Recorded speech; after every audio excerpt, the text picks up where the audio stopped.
Dad's Yoga Snoring Masterclass. Last weekend, my family decided to branch out from our usual Sunday brunch routine and try something new, specifically, a silent yoga class. Now, my dad is the kind of guy who thinks child's pose is when you take a nap on the living room floor while the game's on, but he agreed to come along, probably because my mom promised there'd be smoothies afterward. We walked into the studio, all minimalistic and peaceful, and were handed wireless headphones, which I thought was just to block out my dad's constant questions, but apparently, it's so you can hear the instructor without any outside noise. Things started off normally enough. The instructor, all calm and serene, guided us through some deep breathing, which Dad interpreted as snoring practice. But when we got to downward dog, that's when things took a turn. I glanced over and saw my dad, instead of getting into the pose, had rolled up his mat and used it as a pillow.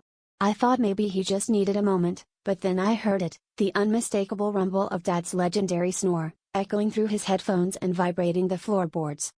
At first, everyone looked around, trying to figure out if maybe the instructor had added some new age sound effects to the session.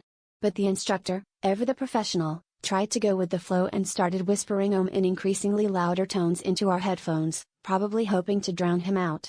Unfortunately, Dad's snoring only grew more melodic, weaving in and out of the chanting like he was harmonizing, but in a language only he seemed to know. By the end of class, half the group was meditating, the other half was giggling uncontrollably, and my dad awoke, refreshed and blissfully unaware of the chaos he'd caused. The instructor, trying to salvage the moment, bowed and said, "Thank you for joining our silent yoga class."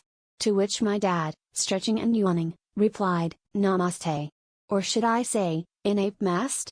And that's how my dad became the only man to ever snore in Sanskrit.